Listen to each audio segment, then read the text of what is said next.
This is a reading to try to understand what happened with the Stephen Avery, Teresa Halbach murder mystery, which was made popular by the show Making a Murderer.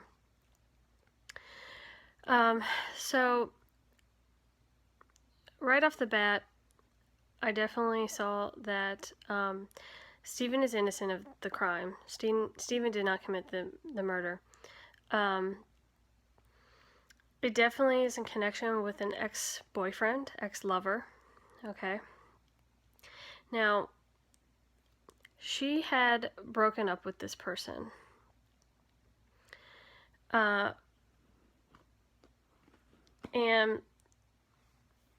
the person who it was, the person that she broke up with, they were extremely in love with her, to the point of obsession. They wanted to marry her. They wanted to reconcile. They wanted her to let them back into her life. And the reason for the breakup, it had something to do with, I just think that she just didn't feel comfortable with him. And I think it had to do with the level of obsession that he had for her. And so she just didn't want to marry him. Like, she didn't want to be with him.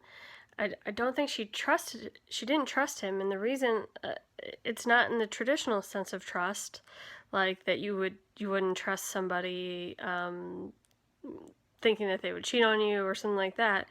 It was like legitimate trust of like, he scared her. And rightfully so, obviously. Now, I feel like he in the last days that they were, that she was alive, that they were speaking, he was like badgering her, like constantly coming at her, calling her nonstop, probably popping up everywhere she went, which probably scared her even more. And basically just like begging her like to get back together, to keep an open mind about him, trying to express his feelings for her and saying like, you're the one for me, like I love you, I want to marry you. I also feel like he probably went to mutual friends of theirs, and tried to like get them to talk to her for him, like crazy things like that. And there may have been some, I know that it's come out that she may have had a intimate relationship with her roommate, which was also her ex-boyfriend's friend. And so there may have been issues in connection with that with her ex-boyfriend. So meaning like it created trust issues for him, maybe thinking that there had been an affair while they were together. But like didn't necessarily like faze him in wanting to get back together with her. He wanted to get back together with her, but I think probably at some point, maybe finding out that she was currently having an intimate relationship with that person, like choosing him over the ex, like that would have been detrimental to this person. Basically, I think that, she tried to put her foot down. She tried to say like, I'm not interested, I don't want to be with you. And he just came back even stronger, like expressing what he wanted. But he did not get victory. Like, she was not going to give in to him. Now, what I kept, I kept trying to ask the cards, how was she murdered? And it's difficult to know. All I can say is that what the cards told me is that this ex, there was some sort of altercation. Okay, there was some sort of fight, but it wasn't a fair fight. It was like she didn't see it coming, so she didn't even know like what happened, and she was not killed right away. She was incapacitated. Okay, so she was still alive, but she was like, it would be as if like somebody like knocked you on your head so hard that you had brain damage or something, but you were still alive. Okay. So she was incapacitated. Now, how Stephen Avery comes into this is he got out of prison and he went against the better judgment of people that told him like, just move on, dude. Like, don't mess with like the police, this issue. Like, you maybe you should move. Like, just get out of here, type thing. And he didn't listen to those people, and he, like the fool, was like, oh no, like, I'm gonna make them pay. Well, they did not want to pay him one dime. Okay. I think that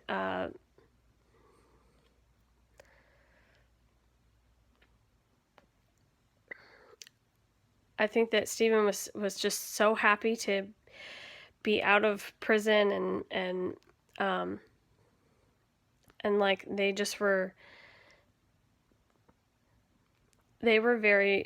upset about it. Like they did not think that he should have walked free.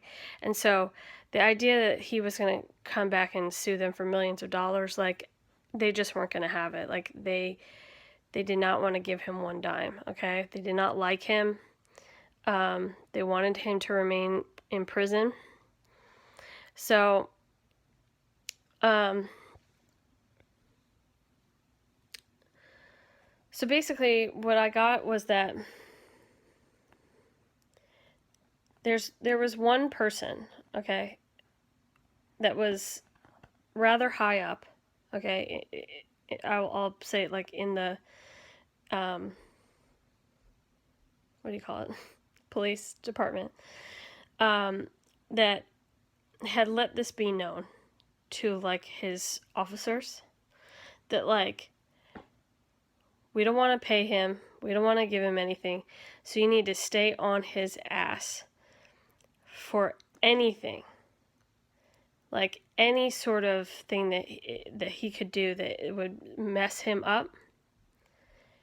We have to pinch him for, because we don't want to pay him. So they were basically watching Stephen 24/7, because they were trying to catch him doing anything. Like, I don't think they cared what it was. Like, if he had jaywalked, they would have arrested him and said, oh, you're going to go to jail for 50 years for jaywalking. Like, they were looking for anything. Okay. Now, I do see that there was definitely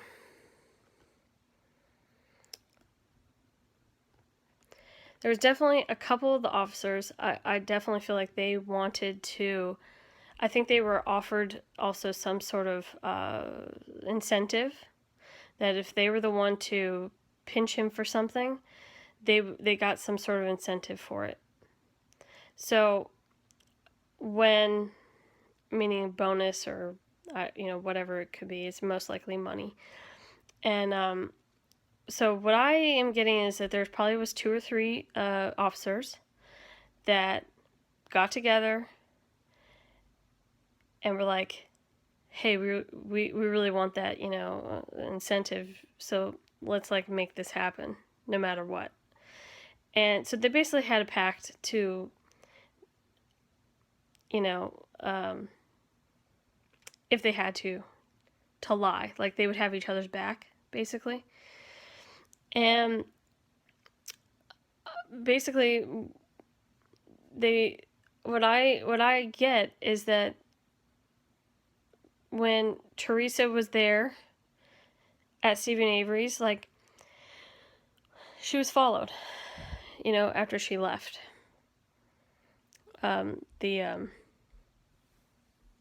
his farm or whatever. And the fight between her and her ex was witnessed by the officer, and the officer took charge. So when he saw this happen, he saw it as an opportunity. He went to Ryan. I feel like that Ryan was probably paid off, okay, and in some way bound. So, like, there was some sort of payoff, and, like, if you ever utter a word about any of this to anybody, like, you're going to jail for life. And so, I think that Ryan, went with it, agreed, and handed over this incapacitated Teresa. And ultimately, what I saw is that the dirty work was, well, I definitely feel like she was moved around a lot. She was moved to probably 2 or 3 times, okay, in her incapacitated state.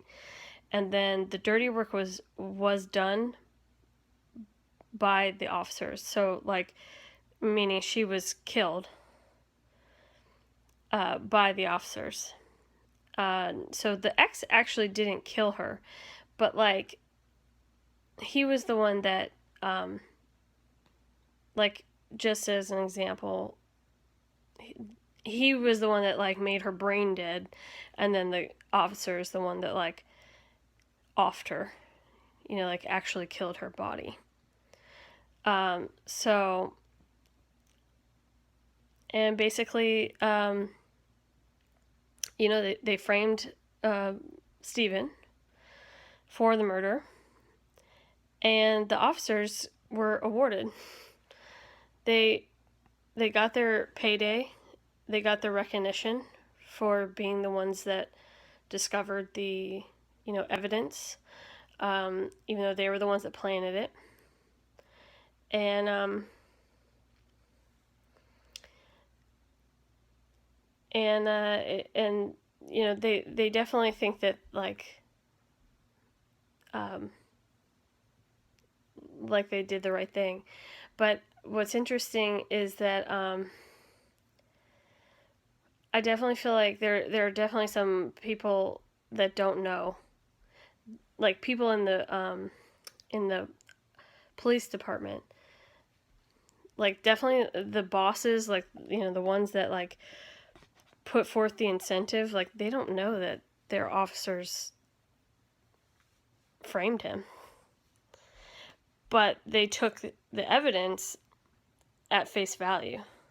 So whatever they got back from, the officers in the field, they were like, okay, like, great. Like, this is freaking amazing that you pinned him for murder. This is, this is awesome. And like, so they couldn't have asked for anything better. Because, like, they were looking for anything. Like, they didn't care if it had been jaywalking. But, like, the fact that they got him for murder, and, like, in their heart of hearts, like, they definitely felt like they were vindicated in their decision to not want to pay him, because in their mind, he was always a criminal. So those people in higher positions were like, I knew this all along. Like, I knew this guy was bad news, and now we got him. So that's why they're fighting it so hard. They don't want to, let him out and all this stuff, because that's how they truly feel about him. And I definitely feel like this is why, Ryan, people say that the ex is Ryan Halagas, and it very well could be. But if it is Ryan, I mean, I definitely feel like this is why he felt totally fine going along with, like, testifying on the stand and lying and doing all these things, because, like, he feels like he's not guilty, because he didn't actually kill her. So he's like, well, I didn't kill her, which is technically true. But he's the one that put her in that position to be killed. He incapacitated her in some way and then handed her over to the person that killed her. So, it's very sad. I'm so sorry for Teresa's family, and for Teresa, it's tragic. It's so tragic that she was just like collateral damage in this, ridiculous court case. And it's really sad that this person who, they claimed to love her so much, but, like, when they didn't get what they wanted, it was too much for them to handle, too much for them to bear. Like, they were also one of those types of people that was like, they didn't want her to be with anybody else other than them.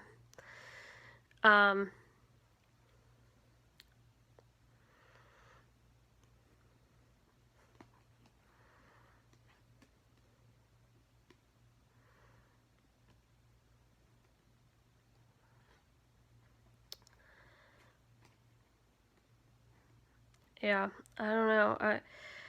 And it's strange because, like, I don't get any sort of, like, remorse about it either. So, I mean,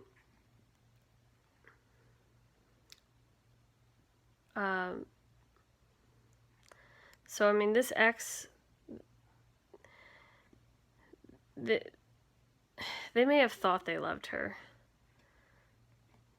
because, like, there was such an obsession there. But at the end of the day, I really just feel like it's like a sociopath. It's somebody who doesn't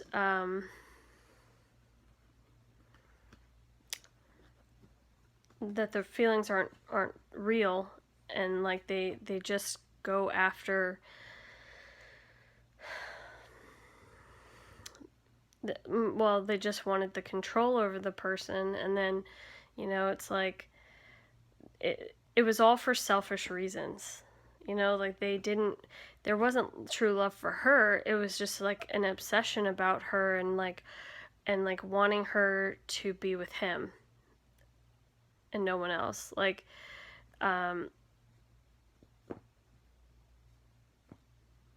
so it's one of those weird things where I'm not even sure that he understood that, like, his feelings weren't real. It was just like the idea of her. That's all he wanted. And, like, because she kept rejecting him, it just angered him. Like, he couldn't handle it. Like, he just was so pissed about the fact that, like, she just kept rejecting and rejecting and rejecting. And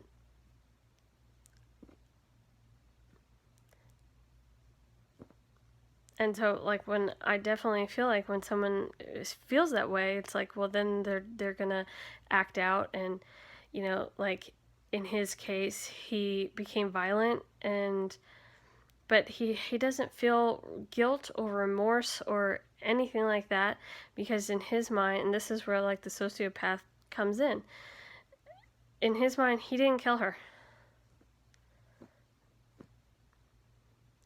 So he's like, he just feels like, I'm off the hook. And, you know, I would say, if they want to crack this case, like, for real, like, I would say follow the money. Follow the money. I would say check to see who got bonuses in the police department after this. Go deep into Ryan Hillegas' bank account, you know. See if he had gotten a big chunk of money, you know, at the time that this was occurring.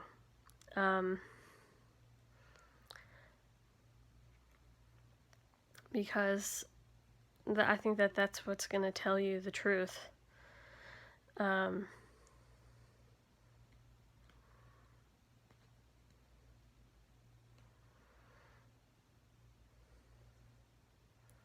Because, like, the police officers and all that, like, they did a really good job of covering their tracks.